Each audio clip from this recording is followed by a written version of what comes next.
Aleluia. Abra sua Bíblia em Gênesis capítulo 19, versículo 15 até o versículo 26, por favor.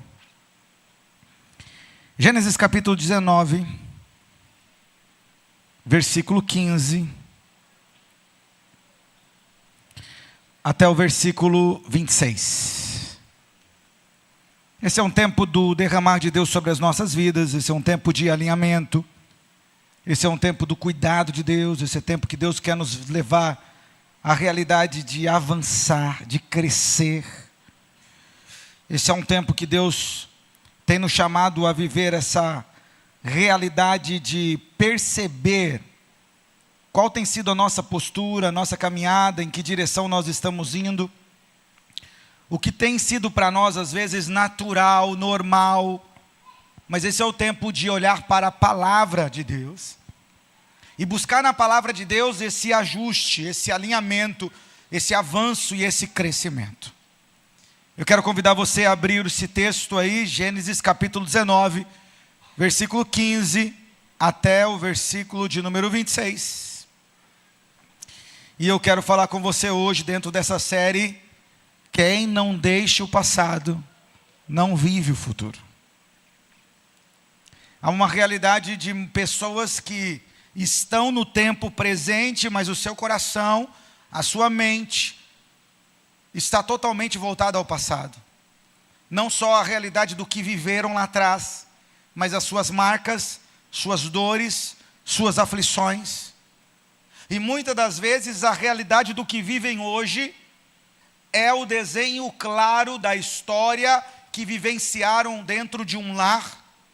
É a realidade, às vezes, clara do que presenciaram dentro de um lar. Hoje, às vezes, vive uma realidade de confusão, porque habitaram durante toda a vida em um lar de confusão. Quantas pessoas não têm a clareza de sua identidade, porque isso nunca foi fundamentado no seu coração. Quantas pessoas vivem uma realidade hoje dizendo que está tudo bem, mas vivem uma vida de amargura, de tristeza, de angústia, por realidades, expectativas ou frustrações do passado, que ficaram lá e que foram daquele tempo e daquele momento, mas carregam até hoje. Quantas pessoas não conseguem avançar porque tem um medo, mas o medo não é a realidade do desafio agora. O medo é a realidade de desafios lá atrás que não deram certo. E porque lá atrás não deu certo, e porque lá atrás você fracassou, e porque lá atrás as coisas não aconteceram como você queria, hoje você tem a convicção que não vai dar certo. É como o elefante que quando é criança é preso em uma estrutura de madeira bem fixa na terra, e ele passa dias e meses puxando aquela estrutura, e balançando aquela corrente, e tentando lutar contra aquela realidade.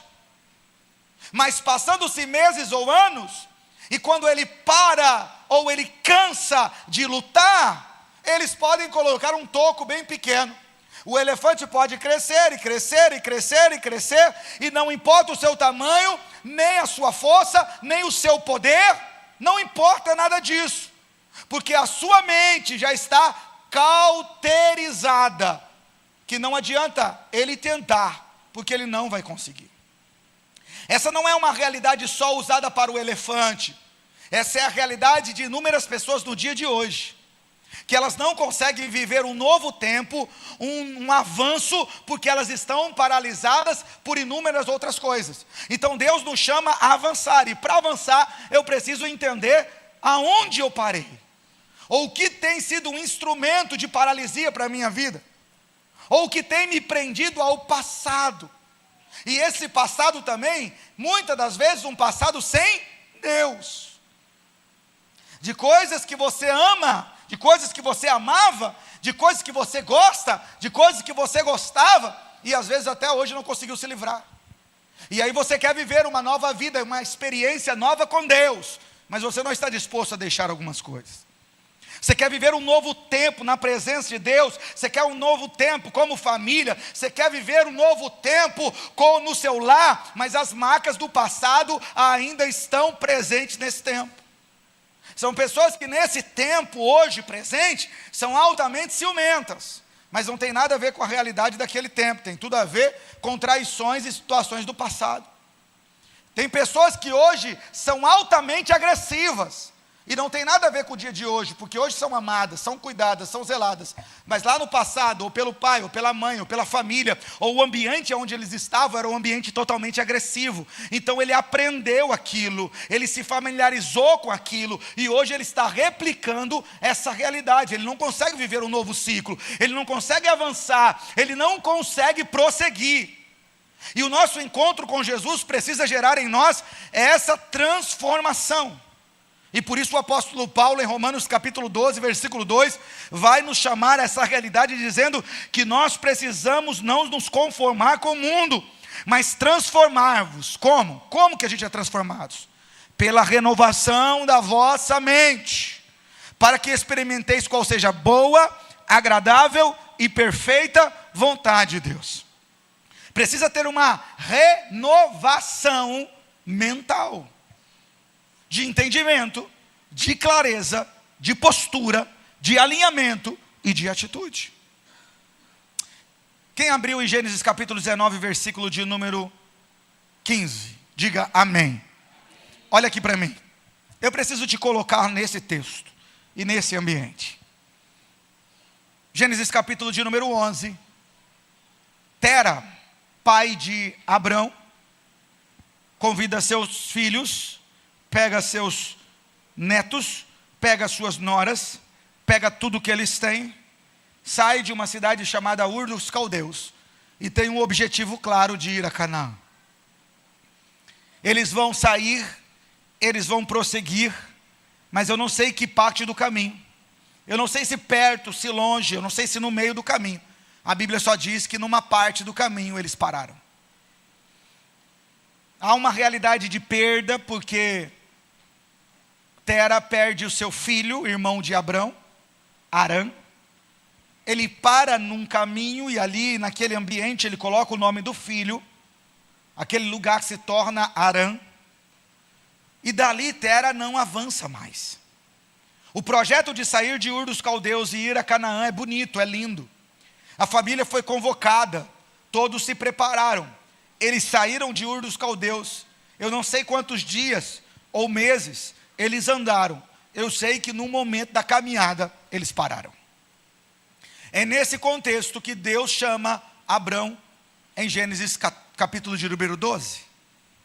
É nesse contexto que Deus diz: Abraão, sai da tua terra, da tua parentela, da casa do teu pai, e vai para uma terra que eu te mostrarei.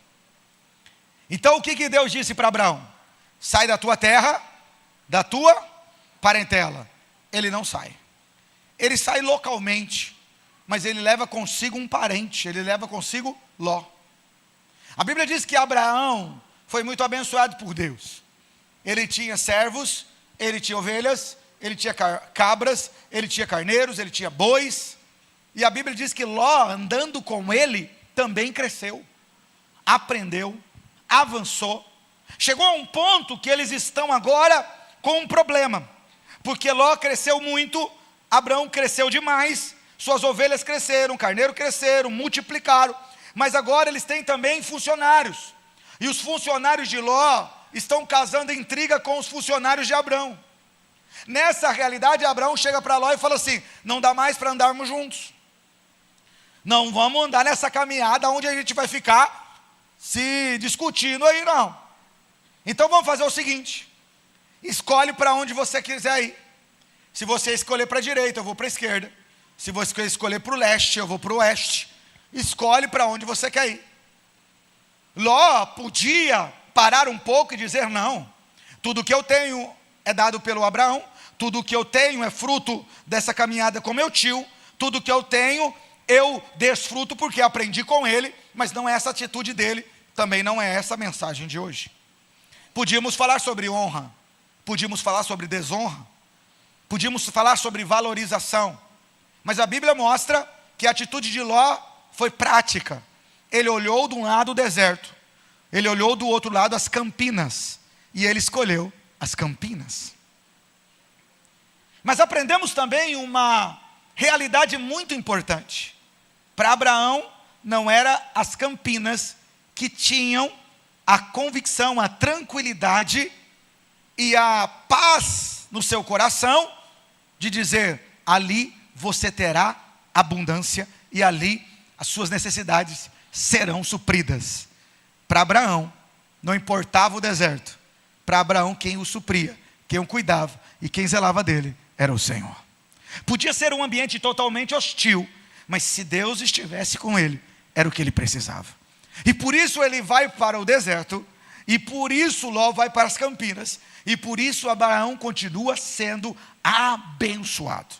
Se você for ler o texto, você vai ver que a partir do momento que Ló se aparta de Abraão, disse o Senhor a Abraão: levanta da onde você está, e olha, e Deus vai delineando, vai dizendo: veja tudo isso, veja até o rio, veja até essa parte, veja tudo isso que seus olhos estão alcançando, tudo que você está vendo, eu darei a você e a sua descendência.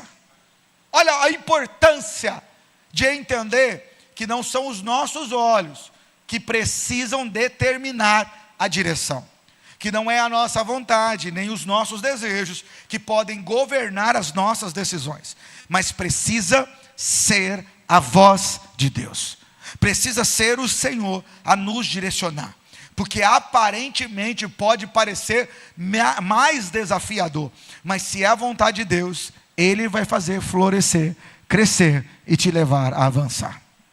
Eles separam. Passado-se algum tempo, Ló vai morar em uma cidade chamada Sodoma. Essa é uma cidade muito terrível, muito desafiadora. Essa é uma cidade que vai viver um tempo muito complicado. É uma cidade que é onde as pessoas estão pecando, se prostituindo, as pessoas não querem glorificar a Deus, as pessoas não estão preocupadas com Deus, elas estão adorando outros deuses. Há uma realidade de total depravação nessa cidade. Deus decide destruir essa cidade. E quando Deus decide destruir essa cidade, Ele fala com Abraão. Abraão diz com ele assim: Senhor, se tiver 50 justos, Deus diz assim: Abraão, se tiver 50 justos, que não se corromperam, eu salvarei a cidade. Abraão, olhando para a cidade, percebendo as coisas, disse: não tem 50. Senhor, se tiver 40. Senhor, se tiver 20. Senhor, estou pedindo demais, mas se tiver 10. Deus disse: se tiver 10 justos, eu não destruirei a cidade. Pasmem, não tinham 10. Então Deus decide salvar uma família, a família de Ló. O Senhor envia 2 anjos. 2 anjos entram na cidade, vão até a casa de Ló e dizem para ele: Deus vai destruir essa cidade. Deus não vai destruir essa cidade simplesmente que com o tempo as coisas vão se desgastar, não. Deus vai mandar uma chuva de fogo, vai destruir tudo. Todos que estiverem aqui vão morrer, mas Deus decidiu salvar a sua família. Os anjos dizem para aqueles homens, dizem assim: vão até os seus genros, falem com eles. As filhas de Ló estavam noivas, elas não tinham casado ainda, mas já estavam prometidas em casamento. Ló vai conversar com os seus genros, ele conta tudo o que os anjos disseram, e aqueles homens riem. Eles não acreditaram em Ló, e eles não quiseram sair. E é nesse momento da história que os anjos estão convocando essa família para sair da cidade, porque a cidade vai ser destruída. É nesse momento da história que nós estamos, em Gênesis capítulo 19, versículo de número 15. Ao raiar do dia, os anjos insistiram com Ló, dizendo: depressa, leve daqui sua mulher, as suas 2 filhas, ou vocês também serão exterminados quando a cidade for castigada. Como ele hesitava, os homens agarraram Ló, sua mulher e as 2 filhas pela mão, tiraram-nos dali e os levaram para fora da cidade, porque o Senhor teve misericórdia deles. Para um pouquinho aí. Quem viu a chuva dessa noite aqui? Só um pouquinho dela. Uma parte da chuva eu estava dormindo, outra parte eu vi. Mas você viu que um monte de lugar ficou inundado? Você viu? Foi água, né, gente? E o povo estava dizendo que está acabando o inverno. Imagine se estivesse começando, hein? É porque a gente precisa disso, irmão. Porque se o inverno está acabando desse jeito, é porque veio um calor aí forte, que nós estamos precisando que as cisternas estejam cheias, para que nós possamos ter água até o fim. Deus está cuidando da gente. Mas presta atenção, pensa nessa noite, Deus chamando você e dizendo assim, ó, eu vou destruir tudo, não vai ser água que vai cair, é fogo. Gente, como é que você faria com sua família? Olha como que nós somos difíceis. O texto está dizendo que como eles hesitavam. O povo ainda estava dizendo, você está com brincadeira, não está? Sério mesmo que vai destruir? Será que vai destruir? Olha o anjo do Senhor. Os homens agarraram Ló e sua mulher e as duas filhas pela mão e tiraram dali e os retiraram para fora da cidade. Por quê? Porque o Senhor teve misericórdia dele. Toque quem está ao seu lado e diga assim, ó, você é difícil, mas Jesus te ama. Diga assim, aprenda uma coisa. Fala para essa pessoa assim, ó, aprenda uma coisa. Nós somos, fala com fé, fala, nós somos filhos amados de um pai apaixonado. Fala mais forte, fala assim, nós somos filhos amados de um pai apaixonado. Que misericórdia de Deus é essa, gente? Que manda o anjo, que dá direção, que fala com o povo, e o povo não quer, tiram ele da cidade. Hein, Juliette? Saía correndo, já empurrando as meninas. Mas esse é o coração humano. Quantas das vezes nós sabemos o que devemos fazer, mas às vezes ficamos ainda pensando, será, e será, e será. Olha o versículo 17. Assim que os tiraram da cidade, um deles disse a Ló, fuja por amor à sua vida. Não olhe para trás, nem pare em lugar nenhum da planície, fuja para as montanhas, ou você será exterminado. Que forte isso. Ló, porém, lhe disse, não, meu senhor, o seu servo teve o seu favor e a sua lealdade comigo foi grande ao poupar a minha vida, mas não consigo fugir para as montanhas, sem que a destruição me alcance e eu morra. Aqui perto é uma cidade pequena, está tão próxima que dá para correr até lá. Deixe-me ir para lá, é pequena e nela estarei salvo. Está bem, respondeu ele. Também atenderei a esse pedido, não destruirei a cidade da qual você fala. Fuja depressa, porque nada poderei fazer enquanto você não chegar lá. Irmãos, olha que lindo isso, né? O anjo recebeu uma ordem de Deus, vai destruir a cidade inteira, mas a família de Ló não vai. Olha o que o anjo está dizendo para Ló, presta atenção numa coisa, ô Júnior, enquanto você, Adriana e Isabelle, não chegar na outra cidade, eu não posso fazer o que eu vim fazer. Ô Cláudio, enquanto você, mulheres e crianças, não for para onde precisam ir, tiverem protegidos, eu não posso fazer. Está entendendo isso? Quando Deus decide te proteger, irmão, Ele vai te proteger. Pode vir chuva, pode vir torrente, pode vir dificuldade, pode vir desafios. Você está seguro no Senhor, a sua segurança está no Senhor. O anjo do Senhor está dizendo para ele, vai logo, enquanto você não chegar lá, eu não consigo cumprir o propósito, porque eu vou destruir a cidade, mas eu tenho que manter vocês em segurança. Olha o cuidado de Deus. Nós precisamos ver isso, o zelo de Deus para conosco todos os dias. Quando Ló chegou a Zoar, versículo 23, o sol já estava nascido sobre a terra. Então o Senhor fez chover fogo e enxofre do céu sobre Sodoma e Gomorra.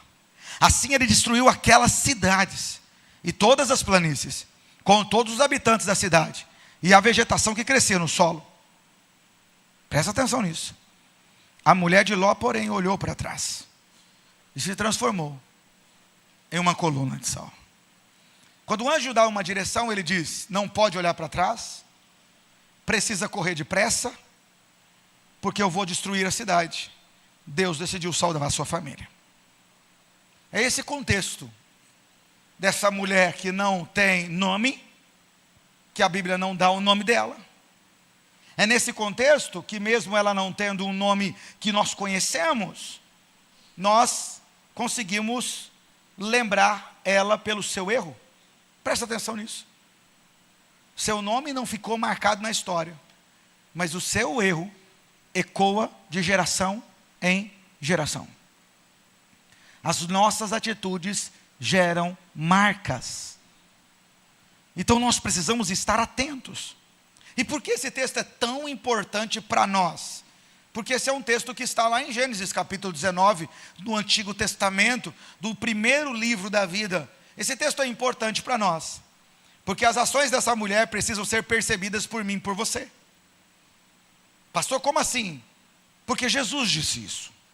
Em Lucas capítulo 17, versículo de número 32, Jesus vai dizer a todos os seus discípulos: lembrai-vos da mulher de Ló. Nós saímos da realidade do Antigo Testamento, de Gênesis, do primeiro livro da Bíblia, e vamos para Lucas, no Novo Testamento. E quem não está falando agora não é Davi, não é Isaías, não é um profeta da Bíblia, mas quem está falando agora é o próprio Jesus. E Jesus está dizendo para mim e para você: ei, lembrai-vos da mulher do Ló, nos chamando a essa realidade de advertência espiritual. Não é só um momento histórico, mas é uma chamada de Deus para que nós possamos observar a nossa vida. Presta atenção nisso, irmãos. Esse povo vivia em uma cidade. A cidade se chamava Sodoma. Essa cidade estava marcada pela perversão. Leia depois Gênesis capítulo 13, versículo 13. Vê a atitude dessas pessoas. Eles estavam com uma corrupção moral em todas as áreas.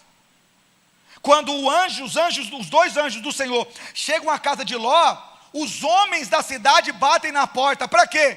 Eles queriam ter relações com os homens que estavam lá. Ló, para proteger aqueles homens, oferece as suas filhas virgens. E aqueles homens estão dizendo: nós não queremos nada com as suas filhas, não. Nós queremos esses homens que estão aí dentro. Há uma depravação moral na cidade. Aqueles homens vivem uma rebeldia contra Deus. Mas se a gente olha para toda essa realidade de caos espiritual, moral, e nós vemos a misericórdia de Deus. Nesse ambiente, Deus decide salvar uma família. Nesse ambiente, Deus decide libertar uma família. Nesse ambiente, Deus decide tirar essa família de lá. Olha o cuidado de Deus.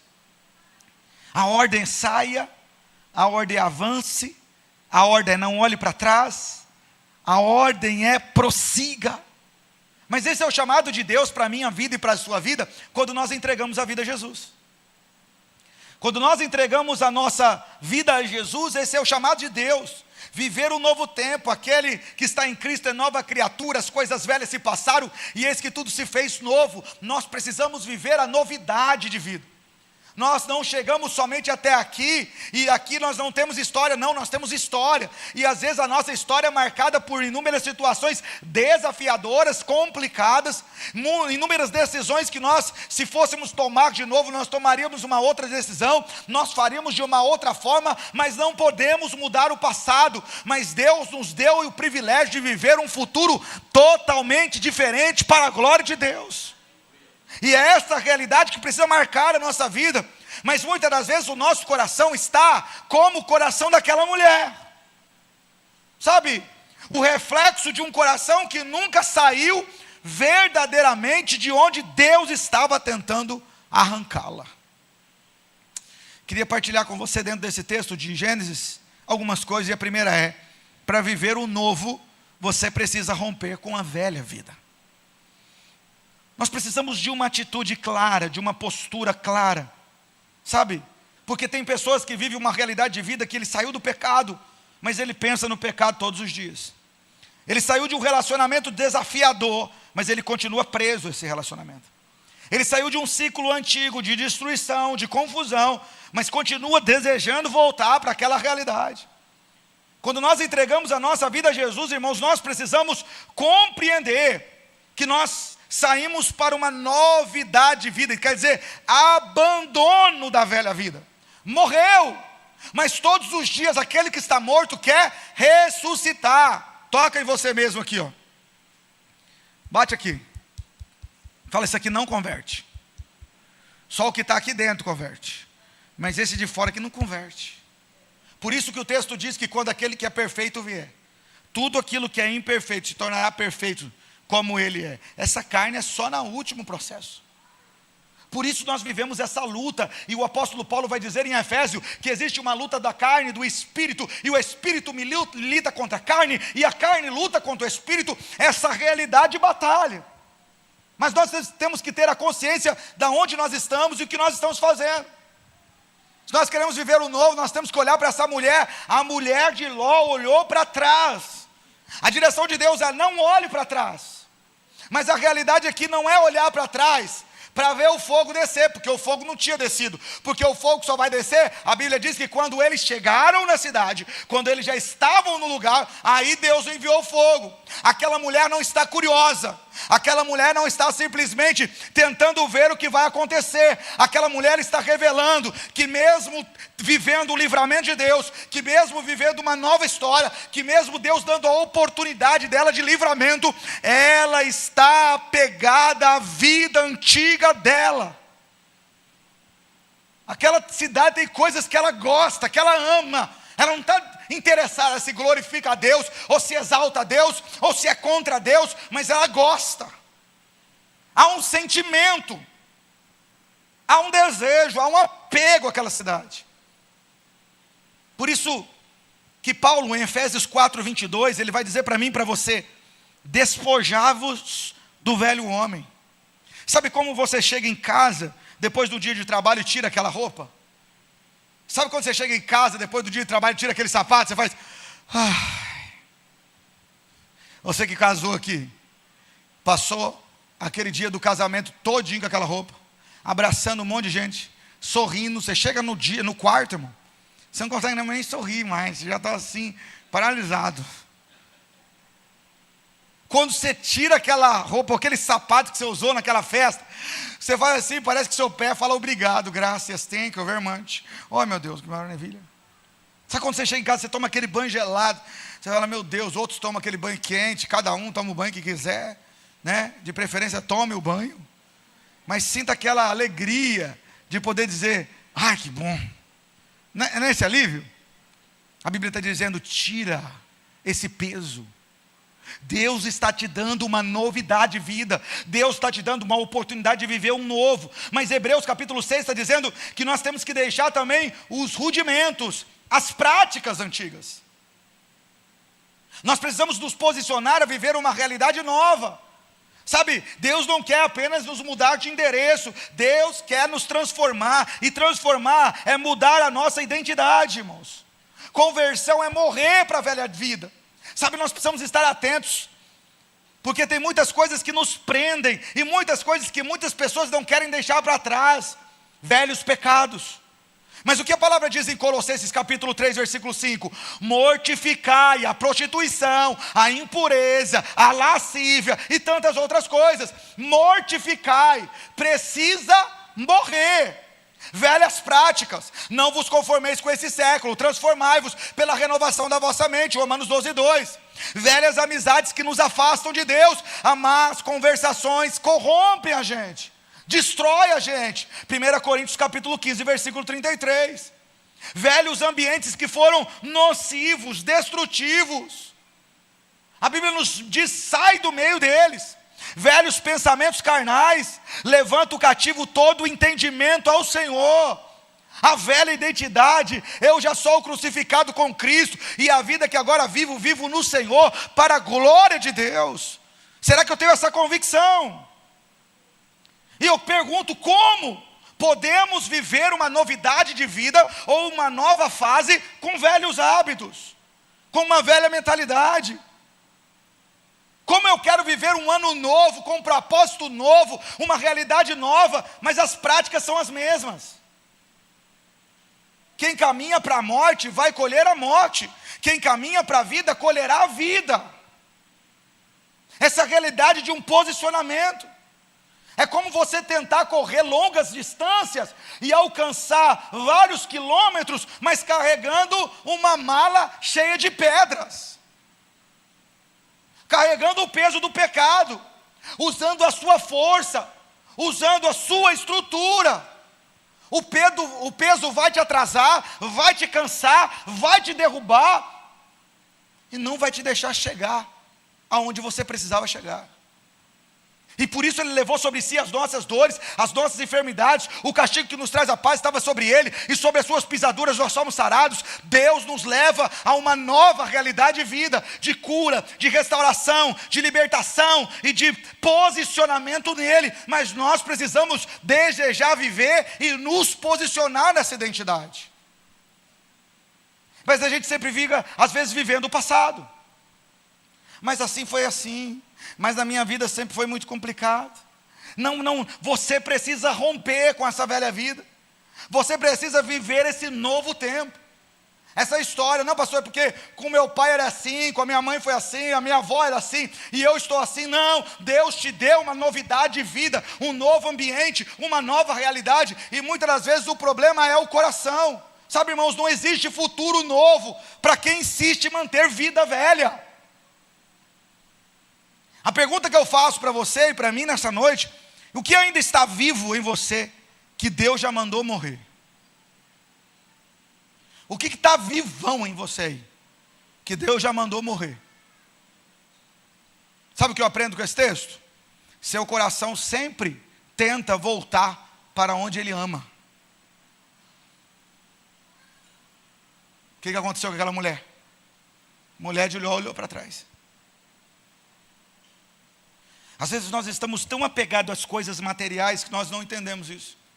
Vou convidar a pastora Tati aqui, o Joaquim e o Isaac aqui rapidão. Essa mulher olhou para trás, mas está falando de um coração dela. Por que ela olhou? Ela olhou, mas com amor, porque ela amava aquilo. Sabe, irmãos, aprenda uma coisa: ninguém sente saudade do que não ama. Quem já martelou um dedo aqui um dia brincando assim, ou trabalhando? Que dia que você sentiu saudade disso? Hã? Mas quem já comeu carambola no pé? Quem já comeu uma manga madura? Manga com sal, então, meu Deus do céu. Hã? Quem já comeu pão com ovo na casa da avó? Qualquer coisa você olha e fala assim: que saudade. Nós só sente saudade de coisa boa. Nós não sente saudade de coisa ruim, não. Por isso que se alguém chegar para você e falar assim: pô, você fez muita falta, você fala: poxa, estou acertando. Se ninguém sente sua falta, tem que mudar suas atitudes. Tem que fazer diferença onde você está. Sabe, irmãos, a gente confunde isso. E nós temos que estar perceptivos. Coloca a mão do seu coração aqui. Fala assim, ó: a palavra de Deus diz que onde estiver o meu tesouro, ali estará o meu coração. Senhor, me mostra aonde está o meu coração, para que eu possa conhecer genuinamente o que é para mim tesouro. Porque a sua boca está falando muitas coisas, mas às vezes as suas atitudes estão refletindo que o seu coração e o teu tesouro é outras coisas. Presta atenção. O anjo do Senhor veio e falou com a gente. Nós 4. A Estela não cabe aqui, porque o texto está dizendo que é Ló, a mulher e os 2 filhos, as 2 filhas. Vou colocar 2 filhos e um homem aqui, né? Vou assumir o papel da mulher. Então a gente muda aqui o contexto. Mas é só para entender que é uma família. Amém? Então eu não queria a sua, eu queria a minha. Presta atenção nisso aqui. Deus está nos dando libertação. Deus disse que vai destruir a cidade. Deus está dizendo: mas vamos salvar vocês. Vocês precisam ir agora, ir rápido. Então nós precisamos caminhar. Mas eu olhei para trás. Peraí, nós vamos sair agora que a gente acabou de comprar a máquina de lavar? Peraí, aquela airfry não ajuda tanto, não podia levar uma airfry junto? Eu gosto tanto daquela casa, eu já estou familiarizado com a vizinhança. Eu já sei o mercado, eu conheço todo mundo, eu vou sair de casa, para que eu vou sair de casa? Sabe que às vezes no nosso coração está isso? Mas aquele aparelho, mas aquela situação, mas eu não vou por causa disso, mas eu não vou sair por causa disso. Esse é o entendimento do texto. Aquela mulher olhou para trás e viu tudo que ela estava perdendo. Aquela mulher olhou para trás e disse: é muita coisa que eu estou perdendo. Aquela mulher olha para trás angustiada, entristecida. Aquela mulher não está feliz. Aonde está o seu tesouro? Aonde está o seu tesouro? A Bíblia diz que é fácil saber aonde está. Encontre aonde está o seu coração. E olha que essa mulher está olhando para trás, está dizendo: olha o que eu estou perdendo. Mas ela não está olhando para cá, e ela não está vendo o que ela está ganhando. Deus está libertando a família dela. Deus está abençoando o casamento dela. Deus está abençoando a descendência dela. Deus está movendo essa família. Essa família tem condições de avançar. Essa família tem condição de crescer. Essa família tem condição de viver gerações, levar o nome desse homem, dessa mulher, de poder viver os sonhos e os projetos de Deus. Em vez dela estar olhando para a sua família, eles estão olhando para distrações. Você não percebeu que aquela cervejinha está destruindo a sua casa? Você não percebeu que aquele joguinho lá está acabando com a sua vida? Você não percebeu que a escassez parou pela sua casa? Você não percebeu que as lutas estão vindo? Você não percebeu que a confusão instaurada tem tudo a ver porque o seu coração está longe do que é mais importante? Aquela mulher ficou pelo meio do caminho, porque a sua família não ocupava o primeiro lugar do seu coração. Deus decidiu libertar aquela família, abençoar aquela família, e aquela mulher não percebeu.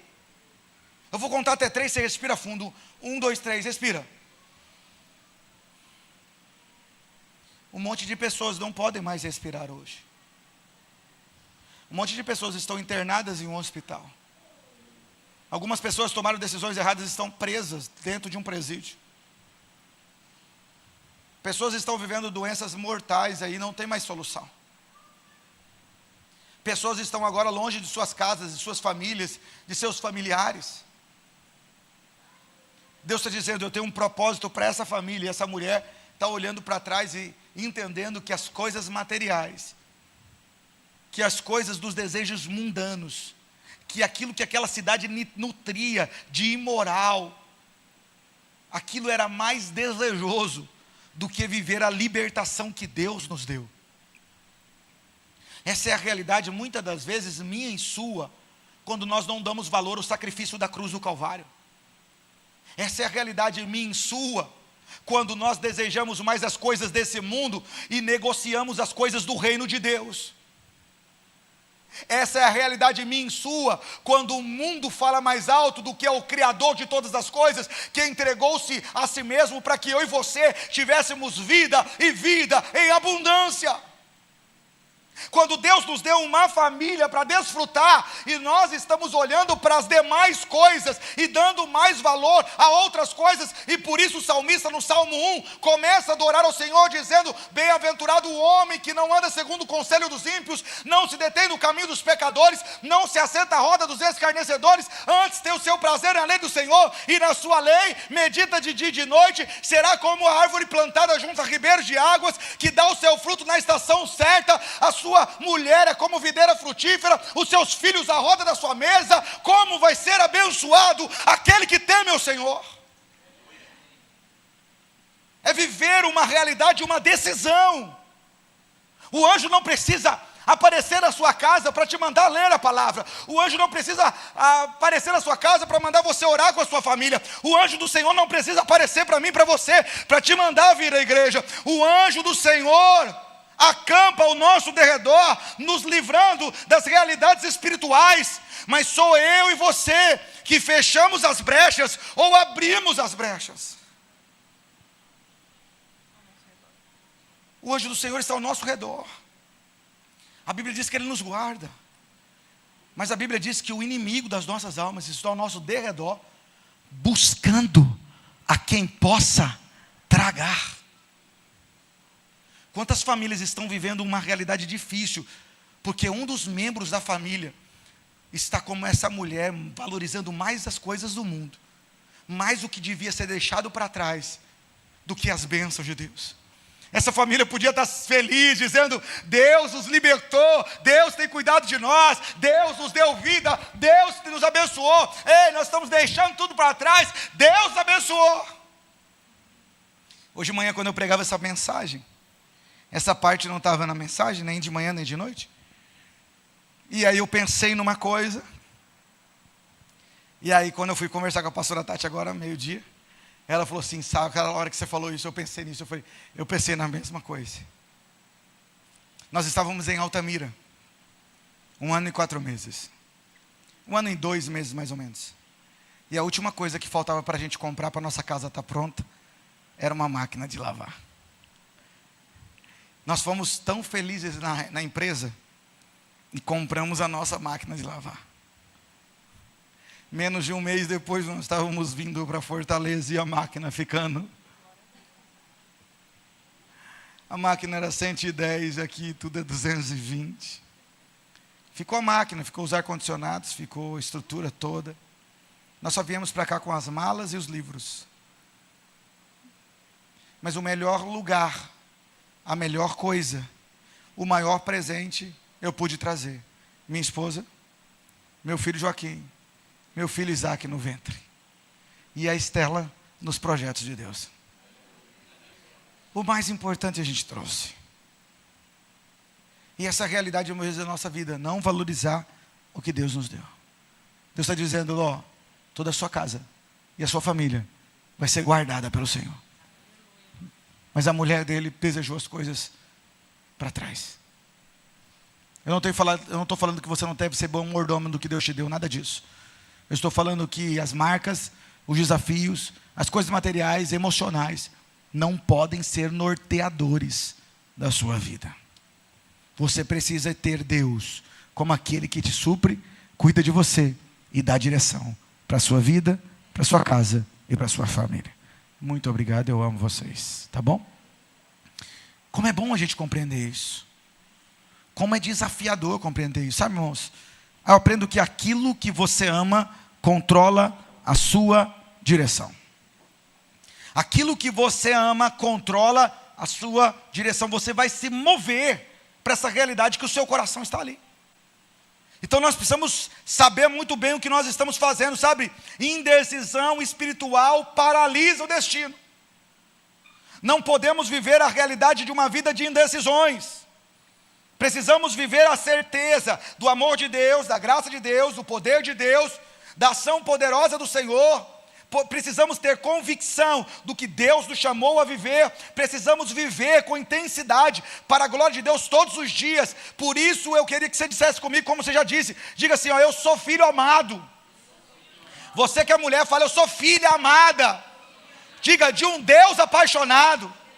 Fala: eu sou filho amado de um pai apaixonado. Olha, eu desfruto do amor de Deus, eu desfruto da graça de Deus, eu desfruto do perdão de Deus, eu sou amado por Deus. O Criador do universo sonhou com todas as coisas. Ele olhou para mim, nas minhas falhas, nos meus pecados, nas minhas imperfeições, e Ele me amou.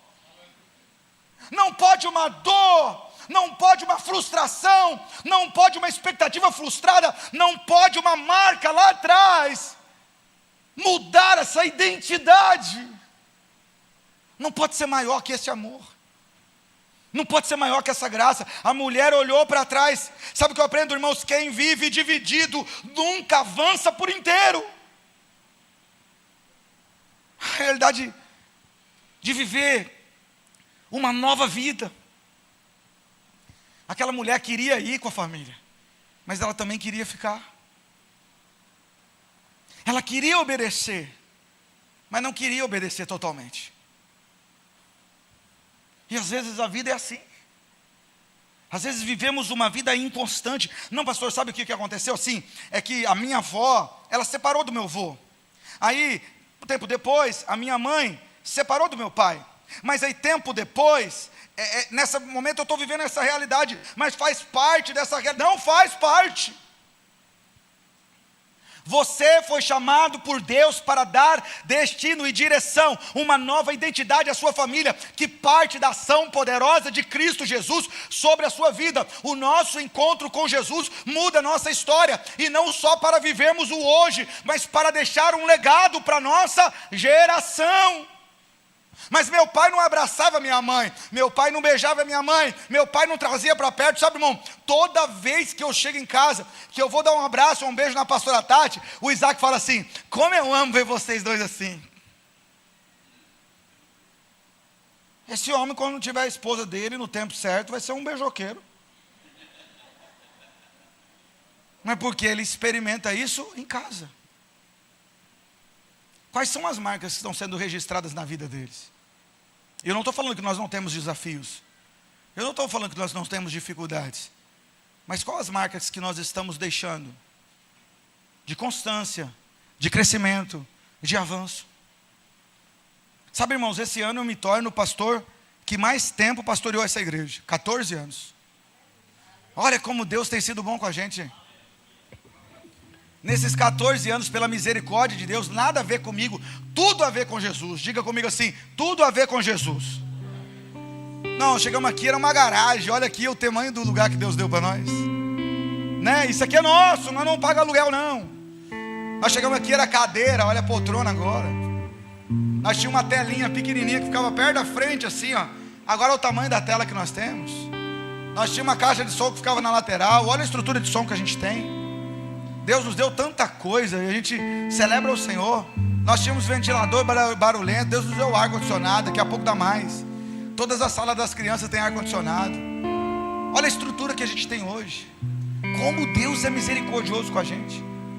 Sabe, irmãos, eu cheguei feliz, eu vivo feliz, eu celebro o Senhor. Como Deus tem feito grandes coisas. Eu fui ao Rio de Janeiro agora, nessa conferência, e eu fui para a Igreja Batista, primeira Igreja Batista do Recreio. Uma igreja que cabe 4.000 pessoas sentadas. Uma estrutura linda, abençoada. E eu estava lá, participando dessa conferência. E aí na noite numa das noites, o pastor da igreja estava pregando. E o pastor da igreja estava ministrando, e eu estava ali agradecendo, ele falando sobre gratidão.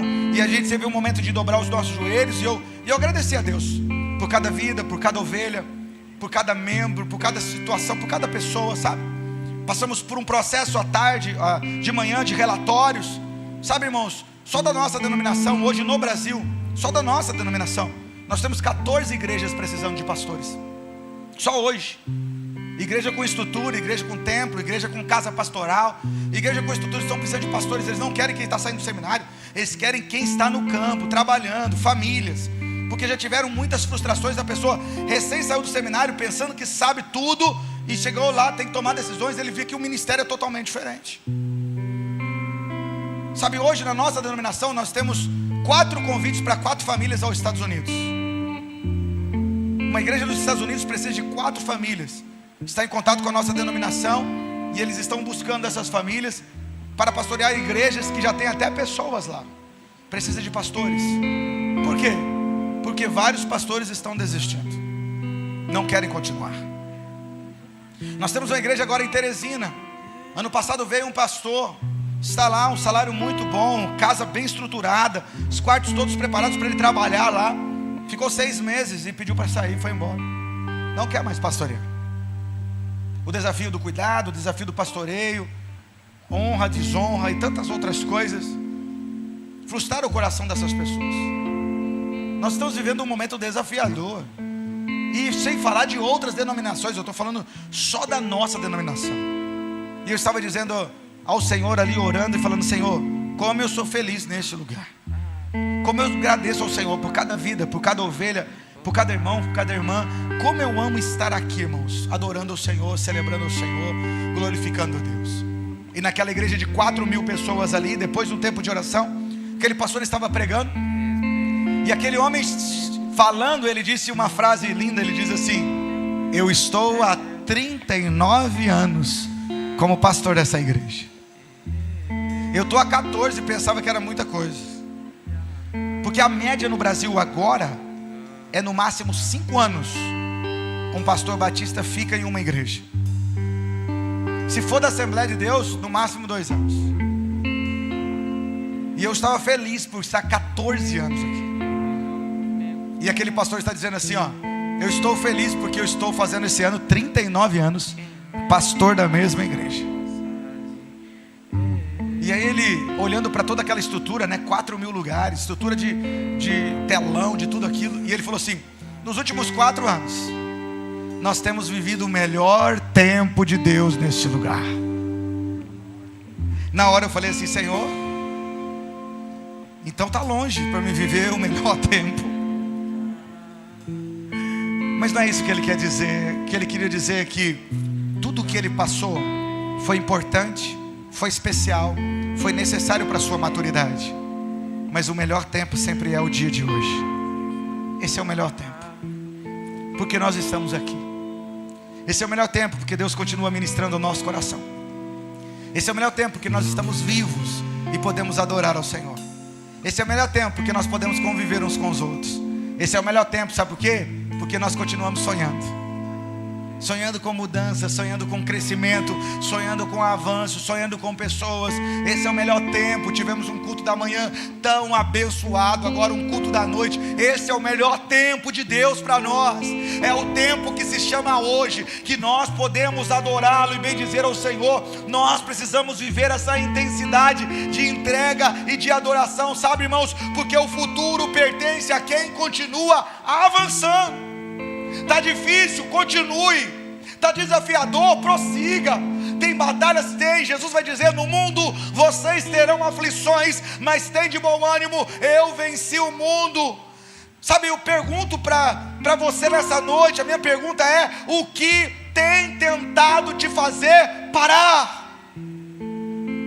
Sabe, o apóstolo Paulo em Filipenses capítulo 3, versículo 17, ele está dizendo: eu prossigo para o alvo, o autor e consumador da minha fé. Um homem que está aprisionado, ele está falando de alvo, ele está falando de prosseguir, ele está falando de continuidade, ele está falando de avançar. Paulo em 1 Coríntios 15, 58, ele está dizendo: ei, sede firmes, constantes, sempre abundantes no Senhor. Firmes. Gênesis capítulo 19, versículo 17, nós aprendemos. O que o anjo falou para essa família no versículo 17? Nunca olhe para trás. Deus está nos chamando a avançar. Sabe o que eu aprendo nesse texto, irmãos? Ló continuou. As filhas de Ló continuaram, mas a esposa de Ló parou. Ela não avançou. Ló perseverou. Suas filhas foram constantes, eles foram obedientes, se posicionaram, tiveram foco, chegaram à cidade, não foram destruídos. Ela não chegou, ela não avançou, ela não viveu a libertação e o propósito que Deus tinha para ela. Vivemos em um tempo de uma geração onde não quer ser perseverante nem constante, quer mudar. Diante do primeiro desafio, quer mudar.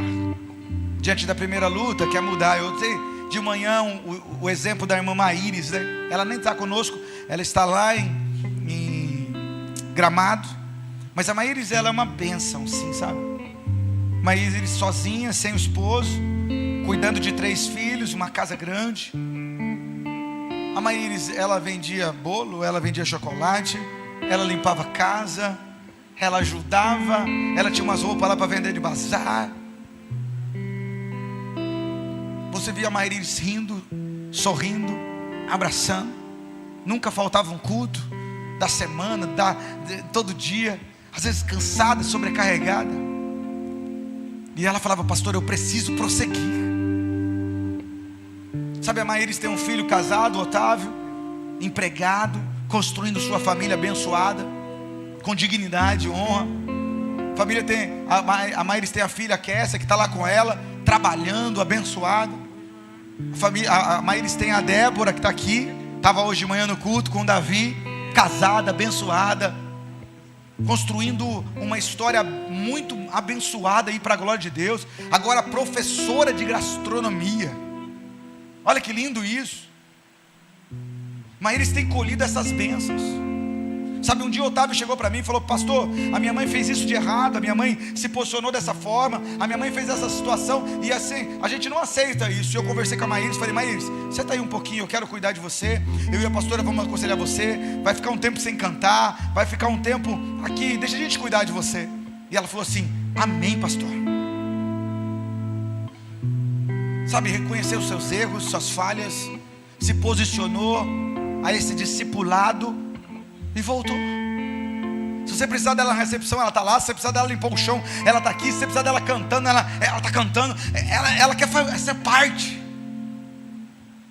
Falei hoje de manhã também, uma vez que eu tive que chamar o Marcelinho e conversar com ele e falar: mano, por causa dessa e dessa atitude, eu não tenho como ter você agora no teatro ou nas atividades da igreja. Preciso tratar com isso. Ele falou: não, pastor, sem problema. Nunca faltaram culto por isso. Nunca viraram a cara para a gente. Se manteram firmes aqui. E no dia que ele casou, ele disse assim: pastor, eu estou pronto para fazer o que precisar. Eu quero servir o Senhor. Sabe, não é só sobre a realidade de fazer, é a realidade de ser discipulado. Eu me lembro do dia que Juliette chegou para mim. Juliette é como uma filha para nós. Chegou aqui, amamos ela, cuidamos dela, zelamos dela. Chegou aqui com dificuldades com a sua mãe, distanciamento, não falava com a mãe, uma situação difícil. E eu falei para ela: eu não aceito isso. Você vai se posicionar, você vai ter uma novidade de vida com a sua mãe. Ela falava: pastor, é desafiador. Eu dava tarefas para ela. Essa semana você vai ligar para ela. Pastor, ela vai achar que eu sou louca, ela não vai entender. Eu não quero nem saber o que ela vai achar, Juliette. Eu quero saber a semente que você vai plantar. E ela começou a ligar, e ela ligou: pastor, mas ela nem entendeu, ela nem falou nada. Não é para esperar nada, é para plantar a semente, vamos esperar. E ela ligou, e ela ligava: agora você vai mandar uma cesta, agora você vai visitar ela. Não, pastor, mas tem um monte de coisa na igreja. Vai visitar a sua mãe. Não, mas no dia das mães eu já marquei com as meninas que nós íamos fazer. Não vai marcar com menina nenhuma, vai lá ficar com ela. Hoje ela está colhendo os frutos disso. A mãe está cuidando dos filhos, a irmã Ana cuida dos filhos. Essa unidade, a família acolhendo ela, o cuidado que ela tem, o relacionamento que ela tem com a mãe dela, hoje é outra coisa. Quando ela separou do Douglas, quase um ano depois, mais ou menos ali, ela começa a namorar com o Lucas. E eles vêm conversar comigo: pastor, nós estamos se gostando. Eu falei assim: olha aqui para mim os dois, não vai namorar até o final do ano. Eles ficaram quietos. Falou assim: a gente pode saber o porquê, pastor? Eu falei: pode. Porque a família do irmão Douglas é da igreja. Que conversa que é essa? Um dia está aqui, um dia está ali. Não quero essa bagunça não. Pode esperar. Tem uma ferida aí. Calma, deixa essa tempestade passar. Vocês não estão nessa sangria desatada? Se vocês querem que eu ore por vocês, vocês vão esperar. Eles esperaram. Chegou no final do ano, eles chegaram para mim e falaram: pastor, passou um ano, podemos conversar sobre isso? Eu falei: agora eu vou tirar minhas férias. Eu não vou fazer isso não, Juliette, Lucas. Mas o senhor não falou um ano? Eu falei: então, aí eu vou aqui orar por vocês e vou sair de férias. Eu não sei que repercussão vai dar isso. Eu quero estar na igreja, porque eu tenho que cuidar de vocês, mas eu preciso cuidar das minhas ovelhas também. Eu preciso cuidar de todo mundo nesse processo. E aí eles falaram: tá bom, pastor. E aí quando eu voltei de férias, eles falaram: pastor, quando o senhor quiser. Falei: não, vamos orar. Casaram, estão bem, abençoados, para a glória e louvor do nome de Jesus. Mas é viver a realidade do disposição de viver o discipulado. Eu lembro um dia, numa conferência que nós estávamos aqui, Juliana tinha ensaiado a semana toda, disponível, feliz para cantar aqui, a irmã Juliana. E aí, eu não sei como, não sei quem me avisou, eu estou vindo da minha casa para cá, e eu fiquei sabendo que a Gabi, que está aqui, estava com dores de ouvido e com febre em casa. E a Juliana ia ministrar aqui no culto. Quando eu cheguei na igreja, Juliana estava aqui, eu falei: Ju, desce aqui. Ela desceu lá, eu falei assim: Você vai pegar suas coisas e vai embora para sua casa. Ela falou: o que eu fiz, pastor? Eu falei: você não fez nada. Mas o que eu fiz de errado? Eu falei: não, você não fez nada de errado. Você só está no lugar errado. Ela falou: por quê, pastor? Eu falei: porque a sua filha precisa de você. E o lugar de você adorar a Deus e exaltar ao Senhor agora é cuidando dela, que está com 39 graus de febre, e levando o remédio para ela, e zelando dela, e sendo presente com ela. Agora sim nós vamos fazer. Pastor, mas é eu que vou ministrar. Nós já ensaiamos tudo. Fica tranquilo que aqui vai ser uma bênção, mas eu não posso que aqui seja uma bênção e a sua casa esteja passando por a situação que está passando. A Gabi precisa ser nutrida debaixo de uma mãe, do cuidado, do zelo, e é esse o ambiente que nós vamos tratar. Então você vai para sua casa. Essa semana você não faz, a semana que vem você não canta, na outra semana você não canta. Enquanto a Gabi não estiver bem, correndo aqui nessa igreja, eu não quero ser cantando. Ela não pecou, ela não falhou, ela não errou, mas houve a prioridade de algo que não era prioridade. Sua família precisava dela. Nós não vamos negociar isso. E ela voltou para casa. Não sei se ela voltou bem ou ruim. Não sei se ela ficou brava comigo ou não. Não estou nem aí. Mas eu sei que a Gabi está aqui hoje louvando a Deus. Eu sei que a Gabi está aqui, não tem traumas com mãe, está bem, abençoada. Como foi com Ítalo e Rebeca. Eu disse para Ítalo e Rebeca: pastor, nós queremos que o senhor nos acompanhe. Eu falei: então tá bom. Ítalo e Rebeca namorando, estavam lá do outro lado da cidade, lá perto do Castelão, morando lá com o missionário da Hildo, irmã Solange. O que acontece? O pai do Ítalo, que morava aqui, convida o Ítalo para um jantar, casal, irmão. Ele, a esposa, Ítalo e Rebeca. Olha que lindo isso, abençoado. Só que o Ítalo estava onde? Estava aqui ou estava lá? Estava lá. O Ítalo teria que sair de lá, vir aqui buscar o pai e a mãe, voltar lá para pegar a Rebeca, para ir num restaurante que é aqui para cá. Totalmente fora de mão. O Ítalo me liga e diz: pastor, queria pedir sua autorização.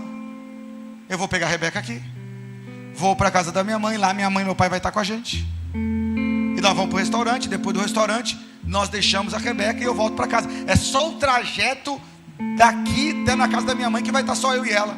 Eu falei: o que eu disse para vocês? O senhor falou que não é para a gente andar sozinho. Eu falei: então onde eu abri precedente para isso? Não, pastor, deixa eu te explicar. Eu falei: Ítalo, eu já entendi, eu só estou dizendo para você que é não. Agora deixa eu dizer uma coisa para você. Você pode escolher, cara. Vem com a Rebeca aí. Eu só acho que na realidade vocês estão perto do casamento. Para que vocês vão brincar agora? Para que vocês vão fazer isso agora? A minha resposta é não. Seu carro não está com problema, pega o carro, vai lá, busca sua mãe, volta para cá e viva a realidade da santidade no Senhor. Irmãos, ele saiu, pegou o carro e foi buscar a mãe dele. No trajeto, a irmã Solange, que já está com o Senhor, me ligou e falou: o senhor é porreta mesmo, né, pastor? Ela tá braba aqui, pastor, mas ela tá braba. Ele saiu brabo, pastor. Mas como é bom, pastor. Eu fiquei numa felicidade. Eu já tinha falado para ela que não ia liberar. Muito obrigado por cuidar da minha família. Sabe o que aconteceu alguns dias depois? Meses depois? Eu estava lá fazendo o casamento deles. Hoje eles podem dizer: alguém nos acompanhou do início ao fim. Ou a gente vai negociar os princípios, ou a gente vai viver os princípios. Não existe meia obediência, existe obediência. Deus não nos chamou para olhar para trás, Deus nos chamou para avançar. E avançar é ouvir a voz do Senhor, meditar na sua palavra e decidir ser obediente. Minha pergunta hoje para você é essa novamente: o que tem tentado te fazer parar?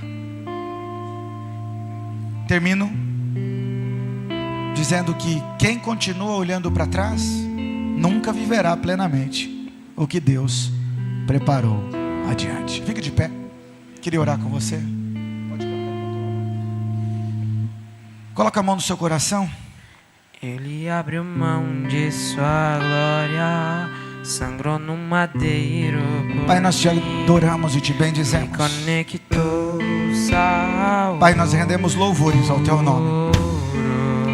Nós não somos merecedores de nada, mas a tua misericórdia nos alcançou, a tua graça nos alcançou, o teu poder nos alcançou. Como é bom estarmos na tua presença, Espírito Santo. Como é bom viver para o louvor da tua glória. Como é bom, Senhor, viver a realidade de uma declaração que nós somos nova criatura em Cristo Jesus. Como é bom, Senhor, viver a realidade de uma novidade de vida. Como é bom, Senhor, poder ver o teu mover na nossa vida, na nossa casa. Mas essa noite o nosso dever é dizer: Senhor, nos ajuda. Da mesma forma, Deus, que Davi vai dizer: Pai, vê se há em mim algum caminho mau e guia-me pelo caminho eterno. Nos ajuda, Espírito Santo. Nos ajuda, Senhor. Nos ajuda, Senhor. Nos ajuda a ver, a perceber, a entender. Às vezes nós estamos feridos, machucados, entristecidos. Estamos vivendo a realidade de uma vida cheia de amargura, e nós estamos dizendo: está tudo bem, está tudo tranquilo. Não, essa é uma noite de rendição, essa é uma noite de arrependimento, essa é uma noite de cura, essa é uma noite de quebrantamento, essa é uma noite do teu mover. Nós queremos mais de ti, Senhor. Nós não queremos viver uma realidade de uma vida pela metade. Nós queremos viver os teus sonhos, nós queremos viver os teus projetos, nós queremos viver uma vida nova na tua presença. Cura-nos, Pai. Restaura-nos, Deus. Transforma a nossa vida, muda a nossa percepção, a nossa visão. Nos ajuda a ver o que nós precisamos deixar para trás. Nos ajuda a entender, ó Pai, aonde nós precisamos avançar e largar essa procrastinação e deixar de lado tudo aquilo que nos impede de viver, de avançar, de prosseguir e de experimentar o sobrenatural do Senhor. Pai, nós nos rendemos como teu povo e como igreja. Sabemos do teu amor, da tua graça, da tua misericórdia. Muito obrigado, porque o Senhor nos tirou do lamaçal do pecado, o Senhor nos tirou do império das trevas, o Senhor nos deu uma nova identidade, e nós nos rendemos na tua presença. Mas essa identidade fala de um relacionamento contigo. Nos ajuda, Espírito Santo. Nós nos colocamos diante de ti e pedimos, Pai, vem sobre nós, Pai, nessa noite. Traz luz, traz clareza à nossa mente. Nos auxilia, Pai, a valorizar o que é mais importante. Conecta o nosso coração ao seu coração. Nos conecta, Senhor, que o nosso coração ame as coisas que o Senhor ama. Que possamos priorizar o teu reino, que possamos priorizar o Senhor, que possamos priorizar o propósito de Deus para a nossa casa, a nossa família. Deus, nós te adoramos.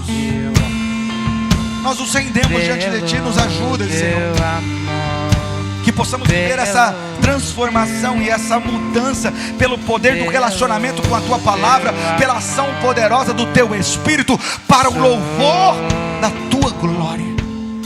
Nós nos rendemos diante de ti, Senhor, não só por um dia, não só por um tempo, não só por um momento, mas por toda a nossa vida.